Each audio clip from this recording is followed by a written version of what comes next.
لو قلت لك انك ممكن تشتغل شغلانه من بيتك وتتحكم في وقتك وتتعامل مع شركات في الخليج واوروبا وهم كمان هيدفعوا لك بالدولار او الريال، وده من غير ما تبيع منتج او حتى يكون عندك براند، كل اللي محتاجه جهاز كمبيوتر او لابتوب وانترنت. المجال ده اسمه ميديا باينج، وده شغل من سنين، والنهارده اقول لك ازاي تبدا خطوه بخطوه وتشتغل مع اول عميل في اقل من شهر. ولكن في البدايه محتاجين نفهم يعني ايه ميديا باير. الميديا باير ده هو شخص مسؤول عن انه يوصل اعلان المنتج او الخدمه للناس الصح في الوقت الصح. يعني الشركه بتيجي بتقول لك عايزين نبيع المنتج ده، وانت بتقول لهم سيبوا البيع عليا. وشغلك باختصار هو انك بتختار الجمهور والمنصه والميزانيه والتصميم المناسب وتعرف تتابع النتائج وتحسنها. ولكن هتيجي تسالني ايه الفرق بين الميديا باير او الماركتير؟ الميديا باير شغل الاساسي هو تنفيذ وتوجيه الاعلانات، ولكن الماركتير ممكن بيشتغل في استراتيجيات اوسع زي المنتج والتسعير والخطه. طبعا المنصات اللي ممكن تشتغل عليها فيسبوك، انستجرام، اي حاجه خاصه بميتا، او مثلا ممكن تشتغل على تيك توك. ولو السوق الخليجي بتختار سناب شات. ومش بس ان انت بتختار سناب شات، ولكن هو الحل الامثل للسوق الخليجي. وممكن طبعا تشتغل على جوجل ادز، ولكن نصيحتي ليك لو انت بتبدا في البدايه خليك اشتغل على تيك توك وفيسبوك في البدايه. تاني حاجه المهارات اللي لازم تتعلمها عشان تبدا في الميديا باينج. قبل ما تفكر تشتغل مع عميل محتاج تكون عندك 4 مهارات اساسيه. اول مهاره فيهم ان انت تفهم الجمهور. لازم تعرف ازاي العميل بيفكر، وايه اللي بيخليه يضغط على الاعلان ده، وايه اللي بيخليه اصلا يشتري. تاني حاجه اللي انا بشوفها اهم حاجه كتابه الاعلانات او الكوبي رايتنج. خليك فاهم ان الاعلانات المموله مش بس تصميم، النص اللي انت بتكتبه هو اصلا اللي بيبيع. يعني لازم تتعلم تكتب كول تو اكشن وهوكس وعناوين جذابه. تالت حاجه والمهمه جدا قراءه الارقام، اي انك بتعرف تقرا الاحصائيات عشان تعرف تحسنها. لازم تبقى عارف تقرا السي تي ار او السي بي ام عشان تعرف الحمله شغاله كويس ولا لا. رابع حاجه وده الجزء الاهم بالنسبه ليا، وده اسمه تيستنج اوبتمايزيشن. نجاح الاعلان مش بيبقى من اول اعلان بتعمله، لازم تجرب تعمل اكتر من نسخه في اعلان وتعدل باستمرار. الجزء الثالث والاهم الادوات اللي هتساعدك تبدا باحتراف. اول حاجه الادوات المجانيه واللي موفره لك المنصات. عندك ميتا بيزنس سويت وده لاداره الاعلانات في فيسبوك وانستجرام، وعندك جوجل ادز مانجر وده لاعلانات جوجل ويوتيوب. اما لو حابب تعمل شويه تصاميم سريعه هتستخدم كانفا في البدايه، وبعد كده تبدا تتعلم فوتوشوب واحده واحده. وعندك شات جي بي تي افضل حل هيساعدك تكتب النسخ الاعلانيه. وعندك برضو اداه اسمها فيسبوك ادز لايبراري، ودي مكتبه فيسبوك ولا تقدر تشوف هنا الاعلانات اللي شغاله على الفيسبوك. اما لو عايز تجيب شويه مشاهد تستخدمها في فيديوهاتك عندك موقعين كويسين جدا، بيكسلز او سبلاش، وده فيهم فيديوهات مجانيه تقدر تستخدمها في اعلاناتك. رابع حاجه ازاي تتعلم ميديا باينج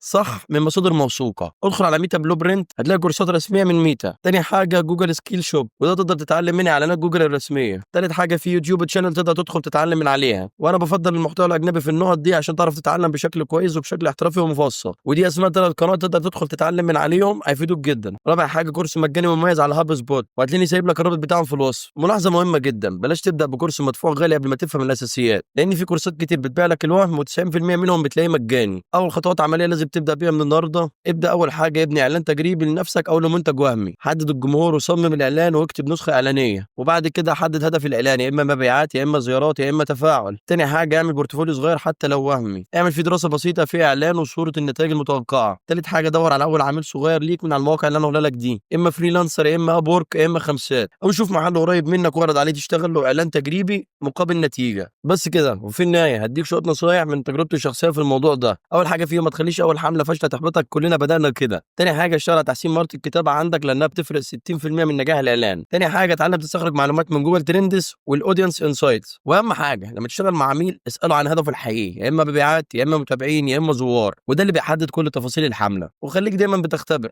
غير الصوره غير الكوبي جرب جمهور جديد. وفي النهايه انا بدات من غير فلوس ولا كورسات مدفوعه، بدات باليوتيوب وادوات بسيطه، وبعد 3 شهور اشتغلت اول حمله لعميل حقيقي. وخليك فاهم لو انا قدرت انت كمان تقدر. الميديا باينج مش محتاج عبقري، محتاج شخص عايز يتعلم ويجرب. بس كده. قول لي في الكومنتات ايه اكتر جزء حماسك تبدا. لو عجبك الفيديو ما تنساش اللايك وتابعني عشان يوصل لك كل جديد. ما تنساش تشوف الفيديوهات اللي فاتت واستنانا في الفيديوهات الجايه. اشوفك الفيديو الجاي بافكار جديده. سلام.